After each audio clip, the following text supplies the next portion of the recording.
Muy buenas tardes, Coyuntura Política. Hoy es un día especial porque este programa hoy lo estamos transmitiendo día martes, no día viernes, pero todo por las vacaciones para que usted también se relaje, pero también se cuide. El COVID-19 ahí anda todavía y me acompaña como siempre el presentador de Tele1 y abogado de la República, el licenciado Sergio Méndez. Sergio, bienvenido nuevamente a Coyuntura Política. Gracias, Víctor, nuevamente por tomarme en cuenta. Gracias en este programa tan importante y prestigioso.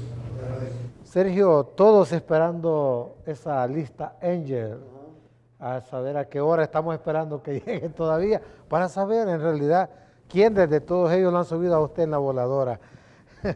Sergio, según la ONU en El Salvador, se espera que alrededor de 1 millón de personas enfrenten una alta inseguridad alimentaria aguda entre marzo y mayo del 2021, incluidas 121,000 emergencias, y los más afectados son los grupos que han experimentado pérdidas de ingresos debido a las restricciones de movilidad y transporte relacionadas con la pandemia.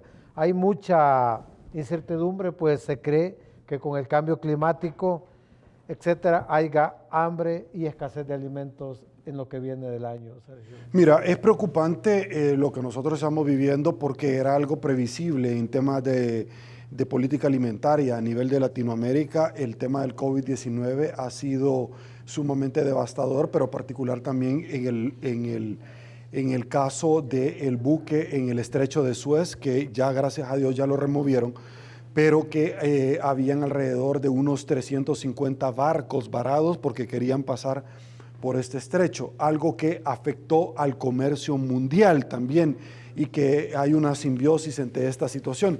Eso es punto número uno. Lo que sucede es que hay países que están mejor preparados que otros, como en el caso de Honduras y Nicaragua, que han invertido en el tema de la agricultura y no como El Salvador. De hecho, El Salvador se dedicó a comprar granos afuera, a Sinaloa, y no a productores salvadoreños, o a cultivar o a preparar la tierra de cara precisamente a el tema de la siembra y la cosecha en nuestro país. Eso por un lado. Por otro lado, estamos esperando la lista Angel y vamos obviamente a nada más a refrendar lo que todos nosotros ya sabemos. Nosotros no necesitamos una lista para saber quiénes son los corruptos en El Salvador. Nosotros no necesitamos que Estados Unidos haga una investigación puntual cuando nosotros sabemos quiénes son los que se han lucrado por años y han saltado de partido político a partido político, los que tienen plaza fantasmas en la Asamblea Legislativa, los que le han dado dinero a ONG de su esposa, los que han contratado a los familiares de la esposa, los que han cobrado viáticos sin salir del país, y que esos son una gran cantidad de camándula de delitos penales, delitos patrimonialmente hablando o delitos conexos. Nosotros no necesitamos para saber con nombre y apellido quiénes son, Víctor.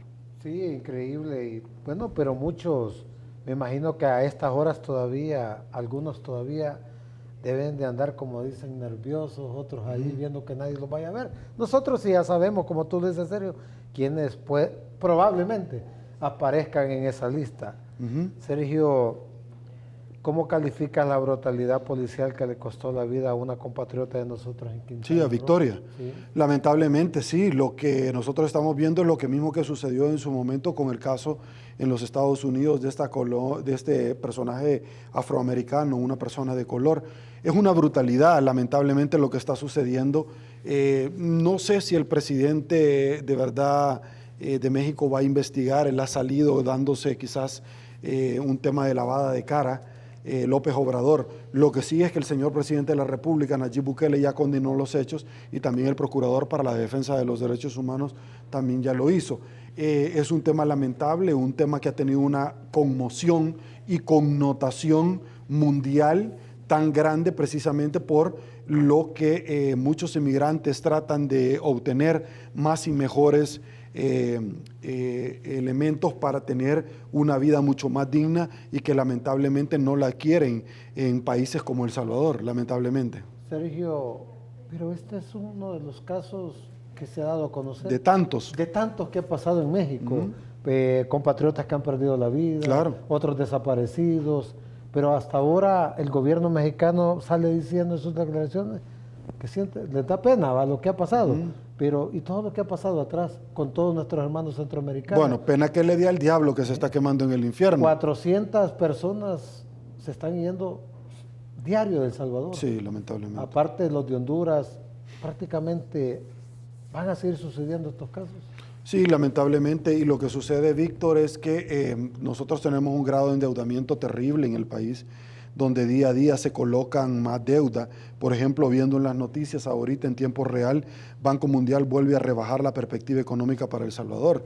Esto lo único que trae aparejada consecuencia es más calamidad, más pobreza, claro, menores oportunidades para los salvadoreños, y que esto también se deriva por lo mismo que dijo la congresista Norma Torres en su momento, donde simple y sencillamente la corrupción y la impunidad en países como el nuestro son los que propician el que ese dinero no llegue a donde tendría que llegar para el desarrollo de más y mejores oportunidades, y la gente decide emigrar.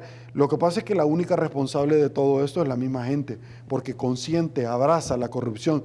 Yo en elecciones escuchaba situaciones como que la gente decía, no importa, los demás ya robaron, que este robe, o que el otro robe. Déjenlo robar.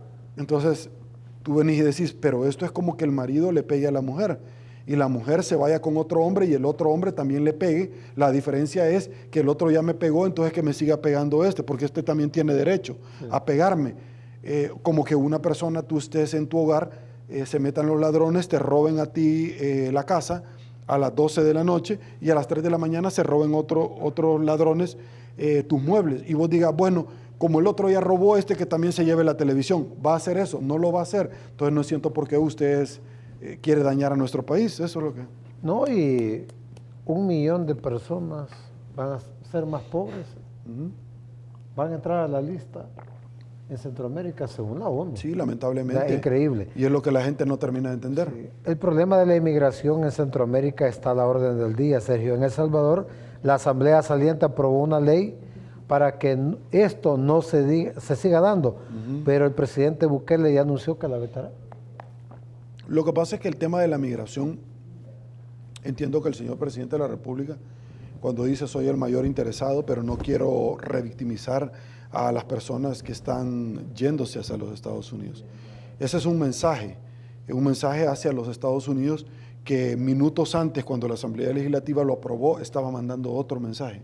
Y el encargado de negocios de la Embajada de los Estados Unidos aplaudió eso en redes sociales, pero luego vino el presidente y dijo eso. Ahora, yo recuerdo, Víctor, cuando tu servidor trabajaba durante 10 años en la Fiscalía, una de las unidades donde trabajé fue en tráfico ilegal de personas, trata de personas, comercio de personas. Trabajé en la unidad que veía este tipo de delitos como uso y tenencia de documentos falsos, las personas que iban a sacar visas falsas o que le sacaban visas falsas, o los coyotes que se llevaban a las personas. Recuerdo que cuando este delito no estaba, utilizábamos la figura nosotros de estafa. Era algo atípico, porque tú no podías estafar a una persona que tenía con conocimiento de causa. Tú le hacías las preguntas, espérame, quiere decir que voy a llevar al tribunal a determinar que a él lo estafaron.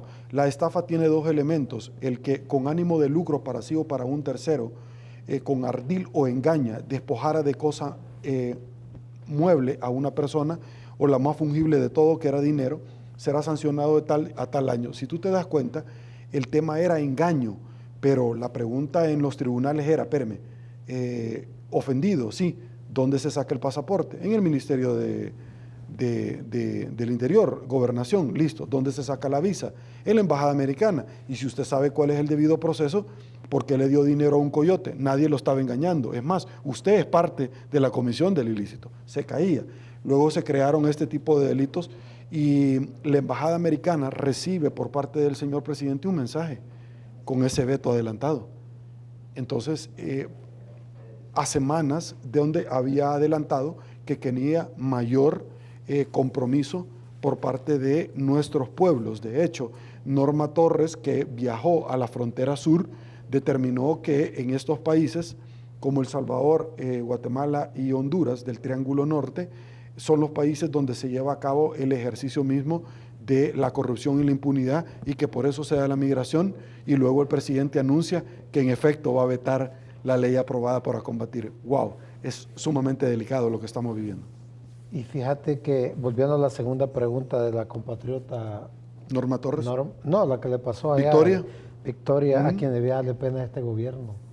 Porque este gobierno debía estar garantizándole ya a la gente que no se vaya, estar produciendo. Mira, ahí siguen dando, bueno, en esta semana anduvieron por el municipio de Apopa dando canastas.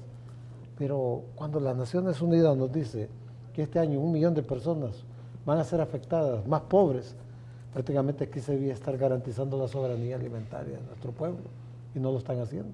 Digamos, más impuestos, la vacuna ya vino, pero vacunas más para todos, más Sí, cara la gasolina, Sergio, etcétera.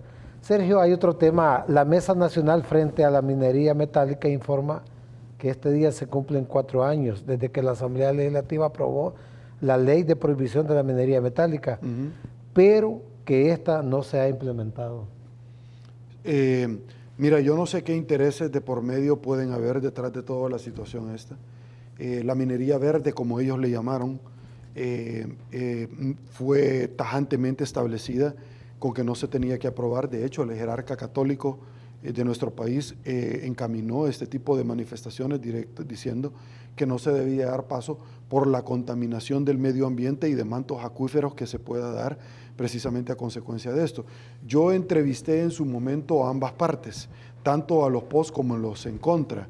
De hecho, lo atribuían a empresarios ligados al gobierno de Arena en ese momento, que ahora son empresarios que están acuñados dentro precisamente del ejercicio mismo del poder que se está practicando ahora. No sé realmente cómo va a terminar esto, no sé qué es lo que va a suceder, porque a partir del 28 de febrero estamos viendo cosas demasiado raras. Cosas como, por ejemplo, donde una cámara determina que Sigfrido Reyes ya no va a ser detenido. Y tú decís, pero Sigfrido Reyes entendemos que está muy cerca de José Luis Merino. Y entonces José Luis Merino se le ha acuñado que está muy cerca del presidente. Y entonces, ¿qué está pasando? Ahora nos damos cuenta donde el presidente Elías Antonio Saca podría salir este año en el mes de octubre, pero quieren, de los 250 millones, quieren rebajar a 19. Dios mío, si al final él se robó 300 y paga 19, ¿qué chiche le salió entonces? ¿Me entendés? Es un excelente negocio. Que el presidente cuando él fue un tiene... reo confeso, claro. Entonces, no sé, Víctor, están pasando demasiado cosas raras. Sumamente ¿Qué raras. ¿Qué negocios estarán haciendo? Sumamente raros en este país. ¿Quién será el beneficiado con el cambio del nuevo ministro de Seguridad, Sergio? No lo sabemos tampoco, no sabemos qué es lo que ha sucedido, no sabemos por qué el exministro Rogelio fue dimitido del cargo, y te explico por qué. ¿Cuál es la tarea de este ministerio? Precisamente el combate a la criminalidad. Y si tenés en alguna medida todo este tiempo 0 casos que no ha devenido de una tregua, ¿por qué lo quitas? Si han habido 0 casos, que luego han habido repuntes y todo, la situación, de acuerdo, pero ¿por qué lo quitaste? ¿Por qué no das una explicación? Y pones a un exfuncionario del presidente Saca. Sí, hay demasiadas críticas sobre este tema que no se tienen respuesta. Increíble. El señor ministro de Trabajo aseguró que se están evaluando cambios en el salario mínimo. ¿Será viable, Sergio, en este momento? No, no es viable el salario mínimo, especialmente porque esa fue una promesa de campaña del presidente que llegue en el mes de junio del 2019 y dijo que él no lo iba a tocar, sino que era un tema de la Asamblea, cuando él fue una promesa de él. Pero el tema del salario mínimo es inviable ahorita, primero porque tú no podés cargar, además de la gran cantidad de impuestos que hay y que mantuviste por más de 6 meses a la empresa privada estancada, y que le pedís que aún estancada pague salarios de los empleados, aún estancada pague impuestos, aún estancada que pague préstamos de los bancos adquiridos o de los inmuebles adquiridos, y todavía sobre esto, bueno, ahora pague un salario mínimo mayor. O sea, eso es inviable en un país donde tiene el 94% del Producto Interno Bruto, que estamos a 6 puntos de topar completamente ya la chequera, la caja Y un país, a Sergio, largo plazo. que tuvimos casi 4 cuarentenas seguidas. Claro, o sea, no Acabada podés, la economía. acabada la economía. Entonces venir y decirle ahora, mire, le vamos a subir un sueldo mínimo. ¿Por qué, Víctor? Porque al final el sueldo mínimo solo nada más resulta ser una falacia, una ficción jurídica. ¿Por qué? Porque si tú le apostás al sueldo mínimo, automáticamente lo demás también se dispara. Y entonces la vida resulta ser más cara y te termina absorbiendo el sueldo mínimo, que solamente fue el dulce para la gente que se sintiera feliz, porque al final todo se dispara. Si tú tenés los derivados del petróleo hoy por hoy mayores, donde la gasolina ha ido al alza, ¿quién crees que la va a pagar? Se la vas a trasladar al cliente. Y si el sueldo mínimo que le tenés que pagar a 4 o 5 empleados, me va a tocar despedir y quedarme con 3 y recargar el trabajo. Y los otros perdieron entonces su trabajo. Ya no van a cotizar al Seguro Social, ya no van a cotizar a las AFP, ya no van a pagar más impuestos, ya no van a poder, el poder adquisitivo que tenían lo pierden. Todo viene en un efecto en cascada. En economía, 2 más 2 es 4, no es 5. Por eso es que cuando los políticos empiezan a hablar de pajaritos preñados y que la gente le cree, a mí me da risa y pena ajena. Sería como un tiro de gracia prácticamente. La cereza del pastel. ¿Verdad? La cereza del pastel. En El Salvador, Sergio, se necesita que los medios de comunicación, particularmente los tradicionales, apuesten por la función formativa real y veraz. Lo que pasa es que no solamente en El Salvador, en cualquier lado del mundo, pero acá en El Salvador tú ves a medios de comunicación plegados a todo el gobierno que llegue de turno, no importa quién sea. Entonces, perdés el objetivo mismo de un medio de comunicación y la verdadera vocación que debes de tener. ¿Por qué? Porque simple y sencillamente que debes de estar del lado ganador, donde te van a dar plata y si no, te van a censurar y si no, te van a poner simple y sencillamente un castigo de no darte pauta publicitaria. ¿Por qué te hago esta pregunta, Sergio? Porque tú has sido uno de los periodistas más afectados que ha vivido la prensa, has sido por mantener tu postura, por ser transparente, has sido siempre atacado, pero esos periodistas, yo le puedo decir así con todo respeto, mediocres, que se venden a cualquiera por unos dólares más, como decía aquella película, y seguir engañando al pueblo salvadoreño, más en estos momentos difíciles que está viviendo ya el pueblo. Sí, difíciles. Mira, son delincuentes, eso es lo que yo te podría decir. Son personas que al final, como Monseñor Romero, lo atacaron los medios de comunicación en su momento y hasta sacaban en la madera de los periódicos, haga patria, mate a un cura. Son personas que estaban plegadas o alineadas a un poder fáctico en su momento y que ellos lo único que veían mediocremente era su supervivencia y su forma de ganarse más dinero, lo mismo que hacen los políticos mismos porque ese dinero deviene de algún lado y ese lado de donde vienen son de los salvadoreños, del pago de todos los respectivos. Entonces son personas que simple y sencillamente terminan prostituyendo aún más una carrera tan linda como es el periodismo. Sergio, con tu experiencia, podría haber, según como se ven, tú dices las cosas raras, podría haber una ruptura de relaciones diplomáticas entre El Salvador y Estados Unidos. Por supuesto que podría haber. A eso podríamos ir. Claro, pero las consecuencias van a ser lamentables. Estados Unidos no se va a quedar sentado porque tiene demasiados intereses. Estados Unidos no se va a quedar sentado solamente observando que El Salvador se traslada para China. Sí, Estados Unidos está y se puede reservar todo las herramientas o mecanismos pasivos existentes para reservarse el derecho de seguir o no. Lo lamentable que nosotros tenemos es un poco más de 3 millones y sumando de salvadoreños en los Estados Unidos. Y la simbiosis y la relación con las familias salvadoreñas es mayor. Pero sobre esa situación el tema es, Víctor, que además nuestro socio por excelencia comercialmente hablando es Estados Unidos. Tenemos un tratado de libre comercio con Estados Unidos, tenemos programas de cooperación. Pues hombre, Estados Unidos lo menos que pide nada más es que haya transparencia, que haya un combate directo, frontal y enérgico a la corrupción y la impunidad. Y si eso no se da, Estados Unidos puede venir fácilmente y empezar a poner entre otras situaciones, embargos comerciales a nuestro país. También, por ejemplo, el marcar las remesas que vienen al país con impuestos, el retirar las visas a ciertos funcionarios, también el retirar o congelar cuentas bancarias que puedan tener funcionarios públicos en Estados Unidos. Pero no solamente eso, sino que poco a poco el volumen lo van subiendo. Incluso llegar y decirle que ningún país que tenga relación con Estados Unidos o que pretenda tener relaciones con Estados Unidos de aquí para adelante pueda volver a tener relaciones comerciales con El Salvador.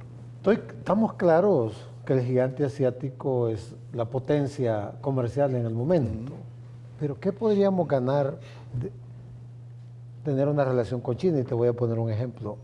Cuando este presidente rompe relaciones con el gobierno de Maduro, muchos que se piensa era para no pagar el dinero que se le debía a Venezuela. Sí, para no... Lo que pasa es que eso trae otras consecuencias, Víctor. Es como que tú rompas con un banco y te vayas con otro para no pagarlo. El banco va a tratar por todos los medios de venir y recobrar su dinero. Pero si no, va a trasladar a los demás bancos que te hagan bola negra, porque tú sos un mala paga. Así de sencillo. Entonces tú como sujeto de crédito van a venir, el Banco Mundial, va a venir el BID, van a venir y te van a cerrar la posibilidad de ¿cómo se llama?, de préstamo. Y si la otra situación es que la deuda que nosotros tenemos con Estados Unidos la va a comprar China para saldear y que nuestros intereses ahora van con China, va a venir otro tipo de manifestaciones. Y es que China tiene una política extraccionista. China no regala absolutamente nada de choto. Sí, es que eso es lo que te quería. ¿Qué beneficios tendría este gobierno si rompiera relaciones con Estados Unidos e irse a China? Yo creo que la posibilidad concreta que El Salvador tiene, porque yo he estado en China, es tener relaciones con Estados Unidos y con China. ¿Por qué vas a romper? Es decir, China no te va a admitir que tú tengas relaciones a la misma vez con Taiwán. Yo lo puedo entender, pero una cosa es China y otra cosa es Estados Unidos. ¿Por qué tenés que cerrarle la puerta a alguien cuando puedes tener relaciones con todos? Y podría ser desastroso para El Salvador. Claro que porque puede si ellos ser. te dicen en un momento, no va ninguna remesa allá a El Salvador. Claro, no va ninguna remesa, se entrampa todo y cualquiera que vaya a El Salvador ya no va a poder regresar de nuestros connacionales. Es que ese es otro. Sí, no es que los embargos y las acciones comerciales pueden ser múltiples y variadas. Por supuesto que sí. Fíjate que hoy quiero cambiar, ya que ya casi el verano, ya las vacaciones, quiero pasar a una pregunta. Ya con olor a mar. No, los resultados de la Selección Nacional de Fútbol ha sido otro fracaso, Sergio. Y te hago esta pregunta porque sé que soy experto deportivo también, ¿verdad? Y ¿cómo miras la selección? Hay que cambiar prácticamente desde la Federación Salvadoreña de Fútbol. ¿Qué hay que cambiar prácticamente para que El Salvador vuelva a ser competitivo? Yo creo que para que El Salvador vuelva a ser competitivo hay que tirar una bomba atómica y matar, así como mataron a todos los dinosaurios. Víctor, la Federación Salvadoreña de Fútbol es una mini asamblea legislativa. Tú ves a muchos diputados o que fueron diputados a la misma vez metidos en el fútbol. ¿Por qué? Porque el fútbol salvadoreño, la experiencia que yo tuve desde la posición en su momento, Víctor, cuando yo narraba partidos de fútbol en el Canal 4 y trabajaba en la Fiscalía, yo me preguntaba por qué los años de gloria que El Salvador tuvo no los podemos volver a tener y cada vez vamos en picada y cada vez es mediocre la participación que nosotros tenemos. Es decir, ya tocamos suelo y hemos pasado del suelo. Recordar un poquito más o menos lo que El Salvador fue en la década del 60, 70. El Salvador, Víctor, en términos de fútbol, no solamente en términos económicos El Salvador no tenía una deuda internacional. El Salvador, todas las obras e infraestructura física que hicimos fueron con fondos propios. Los túneles del litoral, el puente de Oro y el puente Cuscatlán que la guerrilla votó, el aeropuerto internacional del Salvador, no así la calle, esa sí fue un préstamo de Japón, que se pusieron peajes para poderlo recobrar el dinero, pero en términos económicos éramos pujantes, le prestábamos dinero a Costa Rica y Costa Rica nos pagaba con interés. Imagínate El Salvador, qué lujo, lo que hace un BID ahora, un Banco Mundial. El tema de la corrupción nos llevó a lo que nosotros tenemos ahora. En términos de educación, El Salvador era punta de lanza. Aquí vinieron empresas como Texas Instruments y la holandesa Philip, entre otras que estaban en el Boulevard del Ejército. Se fueron cuando le empezaron a quemar los camiones, a secuestrar gente, la guerrilla. A subirle los impuestos también. Subirle los Como la impuestos. Cerrería Morazán. Claro, y todos ellos. ¿Qué pasó en el fútbol en aquel entonces para que a usted le dé un poquito de nostalgia? 1962, por ejemplo, todas las estrellas del Barcelona de España, jugando acá en el Estadio de la Flor Blanca contra el Club Deportivo FAS. ¿Quiénes eran los equipos que venían? El Bon Suceso, el Borussia de Mönchengladbach, El Santos de Pelé. el Borussia de Mönchengladbach en la inauguración del Estadio Cuscatlán, el Borussia Dortmund, el Colonia de Alemania con la migajita Libarski. ¿Qué otros equipos? El Estudiantes de La Plata, suramericanos, Estudiantes de La Plata con el papá de la Bruja Verón, que luego reforzó a la Alianza cuando jugó contra el Santos de Pelé acá. El Santos de Pelé venía con toda la columna vertebral de la selección de la Canariña, el Escaras do Oro de Brasil. Venía Didi, Babá, Carlos Alberto, Rivelino, Tostado. Vino también en aquel entonces otros equipos brasileños como el Botafogo y trajo a Garrincha. El Águila compró a Sósimo, que acababa de ser campeón mundialista con Brasil en México 70. El Salvador jugó acá, lo vio jugar. Yo tengo una foto de mi papá con Pelé jugando en el Estadio de la Revolución en Panamá. Rommel Fernández, quedaron 1-1 jugando de tú a tú y el martes sin reforzar, a diferencia de la Alianza acá, con Dante Juárez y el papá de la Bruja Verón, que un gol lo metió Pelé y el otro lo metió de parte de la Alianza Sepúlveda. La Araña Magaña estuvo a punto de quitarle ese penalti a Pelé, que no tiraba Pelé penaltis, pero lo hizo como un show. Vino acá, por ejemplo, por mencionar unos, el Estudiantes de La Plata, la Universidad Católica de Chile, vino también el Botafogo, vino también el Boca Junior. Aquí vinieron estudiantes como el Estrella Roja de Yugoslavia. Aquí vinieron equipones de la talla, por ejemplo, el Paris Saint-Germain, y que se quiso llevar a Jorge el Mágico González. Jorge no llegó nunca a las conversaciones. Jorge era así, pero en España tuvo una trayectoria tremenda. Yo he estado en España y ha sido increíble realmente el paso que tuvo. Entrevisté a Maradona yo cuando en el Show Bowl y pasé como 2 horas hablando así como estábamos nosotros. Maradona pues se derretía por Jorge González. Yo he hablado allá en España, en Madrid, con personas y wow, me decían lo que Ronaldinho vino a hacer, y Zidane lo vimos hace mucho tiempo con Jorge González. Jorge, que admiró muchísimo a mi papá, porque el Pachín González, el hermano de él, jugaba con mi papá en el Atlético Marte, en el fútbol. Entonces fuimos el primer país en clasificar a un mundial en Centroamérica. No fue Honduras, no fue Costa Rica, fue El Salvador, y un año antes habíamos ido a los Juegos Olímpicos en México. Pregúntame hace cuánto no vamos a los Juegos Olímpicos, más de 40 años.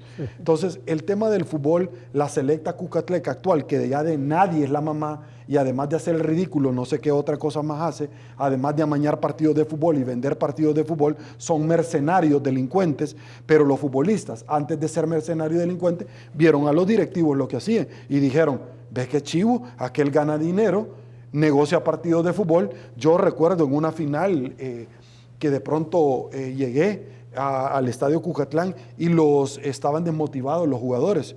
¿Por qué? Porque el dueño del equipo, me voy a reservar el nombre, les había dicho que perdieran en la final. No, que ya no les interesaba a él, que él ya había llegado a la final y él no quería el trofeo. Quería plata. Él quería la plata que le iba, pero lo que pasa es ¿qué pasaba si el equipo ganaba la final? Tenía que repartir el dinero con premios entre los jugadores, ya no quería ganar la final. Espérame, si eso es amaño de partido, eso es amaño. ¿Cómo vas a creer que los jugadores van a amañar un partido y el técnico no se dio cuenta? El dueño del equipo no se da cuenta. Y te lo voy a poner con un ejemplo bien sencillo. Arremetieron contra el Mandingo Rivas, el médico, que en sus últimos años de cáncer, el tipo arremetieron contra él. Años después salió Carlos de los Cobos diciendo y aceptando que él había dado la orden, que se tiraran los jugadores, como que se habían lesionado, para perder el partido. ¿Sí? 3 años después, Carlos de los Cobos lo volvés a traer para que se haga nuevamente cargo de la selección. ¿Y eso cómo se come, Víctor? Contame. ¿Y eso sigue cómo? Dirigiendo la selección. Sí, ahorita, otra vez, nuevamente. Otro ridículo. Y eso, contame, El caso de Zimbabue, Roger Barberena, que ocupó la identidad de un nicaragüense que no se llamaba Roger Barberena. El que negociaba con la ALFA para que poner o quitar a presidentes de la Federación Salvadoreña de Fútbol. Llevó a un equipo a Zimbabue y allá cobró creo como $50,000 y se pusieron la camiseta de la selección. Y cuando empezaron a investigar y fuimos el hazmerreír internacionalmente, mirá si después de 15 años, ¿qué sucedieron con las investigaciones? Porque ahí hay tantos directivos metidos, se fueron a Zimbabue, a África, y se presentaron como la selección de El Salvador, y no llevaban el aval de la federación, sino que era una... Y cuando le preguntaban, pero mire, usted fue como la selección, no, fuimos como un representativo. Oye esto, Víctor, pero espéreme, usted llevó se presentó como la... No, ellos se confundieron. No, ustedes firmaron un contrato como la selección. ¿Y eso es delito? No, espérame, ustedes llevaban el azul y blanco de la selección, no llevaban otro uniforme. Decía Selección Nacional, ese. No, pero es que se han confundido, Víctor, jugando con la inteligencia. Son una canallada, son una babosada, Víctor. Y mira qué pasó, nada. Increíble. Que viva la flor, que la mía es la mejor. Es una mini asamblea legislativa. Y a ver cuántas plazas faltamos. Claro. Sergio, tenés porque ya el tiempo ya no está terminando, 3 minutos para ese mensaje cristiano. 4 me dice de producción. Ok, el mensaje cristiano fue el que yo trasladé el domingo pasado en la prédica con el pastor Roberto Estrada en la iglesia, donde él toma a bien invitarme luego de yo recibir el llamado, la orden de Dios en que me tenía que meter en el tema este. Estamos en Semana Santa. El Hijo del Hombre, cuando iba a morir, les dice en la última cena que llegó precisamente con palmas, vitoreado, luego de pasar los muros de la ciudad de Israel, y 6 días después las mismas personas que lo estaban vitoreando lo estaban crucificando. Y les presentaron a Barrabás, un delincuente, y prefirieron a Barrabás que al Señor. Escrito está que el Hijo del Hombre iba a venir y que tenía que morir, el Cordero de Dios que quita el pecado del mundo, para el perdón de tus pecados, de mis pecados. A su pueblo vino y su pueblo no lo recibió, por eso es que nosotros los gentiles gozamos de la salvación. Esa es la única razón por la cual nosotros los gentiles tenemos una oportunidad, porque el pueblo no lo recibió. Ok, ¿qué te quiero yo decir con esto? Que la muerte del Hijo del Hombre estaba escrito que así tenía que ser. De hecho, un evento histórico y trascendental legalmente hablando es que Judas lo entrega, lo vende, pero no lo vende porque era un vaso o era una taza. Lo vendió como el testigo choco, que todos los días a cambio de dinero vemos el criteriado, quema a los demás con tal de él salir, y Judas Iscariote recibió y sube a la voladora a otros todavía. Y sube a la voladora a otros donde entregó al Señor. Y le preguntaron, ¿cuál va a ser la seña o la muestra? ¿Cómo nos vas a identificar? Al que le dé un beso, ese va a ser. Por eso es que le dice Dios, Jesús, con que da una canasta, dijiste. Con un beso, un beso. Con un beso me entregas. En eso viene Pedro, y que ya le había dicho, Señor, yo voy a entregar mi vida. Agarra una navaja y le corta al centurión de la guardia pretoriana la oreja. Ojo, Víctor, ¿qué hubiera pasado si el Señor hubiera dejado el hecho como está? Pedro, que es la piedra angular de la iglesia, hubiera sido detenido, encarcelado, crucificado, y el cuerpo del delito, la oreja que le quitó, y lo hubieran podido procesar como una de las personas que andaba en Cristo, pero entonces no se hubiera cumplido la palabra.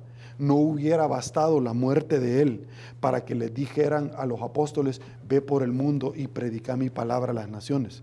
Pedro murió crucificado, pero al inverso, porque dijo, yo no soy digno de morir igual que el maestro. ¿Qué hubiera pasado si hubiera dejado así las cosas? Viene el Señor y les había dicho, yo les digo que la ley de Moisés dice, ojo por ojo, diente por diente. Pues yo les digo que se olviden de todo eso, y a quien arremete contra tu persona, bendícelo. Quien anda hablando mal en las redes sociales, en Facebook, Twitter, Instagram mal de ti y arremete, déjalo. Deja que la justicia del hombre te pase llevando, porque detrás de ella vengo yo. Entonces Jesús viene y le pone la mano al centurión y le vuelve a restituir su oreja. Pero él no la recogió, Víctor, y se la puso. Él le puso la mano y se la volvió a hacer. El centurión no iba a perder el oído, porque el sistema auditivo es interno. Esto lo que te ayuda es tener mayor sincronización fonética. El radar que tienen los murciélagos, sí, y que no oyen, sino que van con radar.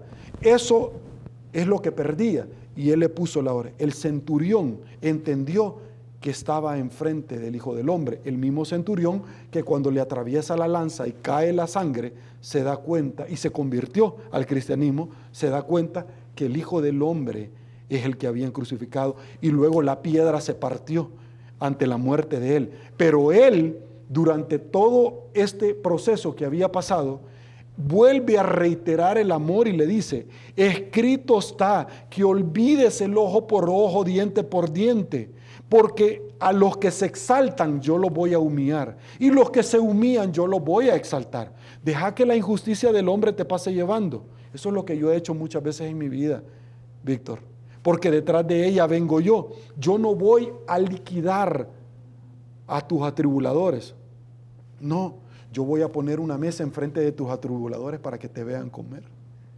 Yo no los voy a asesinar, no van a caer bolas de fuego, no, porque son mis hijos también.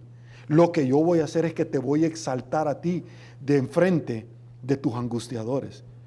La última oportunidad en la cual Dios tuvo para hacerlo fue cuando estaba en la cruz. Y después de toda la penqueada que le habían pegado, porque La Pasión de Cristo, dirigida por Mel Gibson, y Jim Caviezel, el que encarnó el actor, se queda pachita a la par de lo que realmente le sucedió. Lea la Biblia.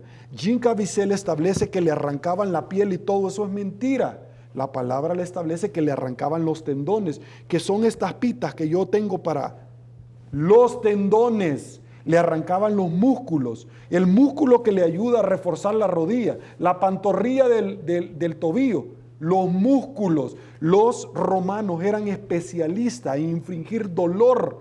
Por eso es que fueron un imperio de romano y otomano en el Bósforo, enfrente de Asia y Europa, cuando Constantino se fue a asentar a Turquía, Estambul, y determinó Constantinopla, y le entregó una porción de tierra al Estado romano, que fue precisamente lo que ahora conocemos como el Estado de Cristo, que es en Roma el Vaticano.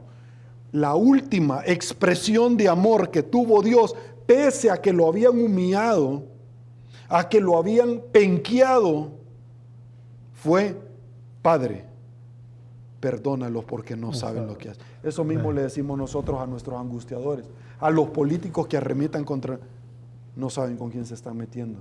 Perdónalos porque no saben lo que hacen. Gracias, Víctor, le agradezco, muchísimas gracias la oportunidad. Gracias, y antes de finalizar el programa, siempre hago esta invitación: 6:30, 8 de la mañana, al punto con Sergio Méndez.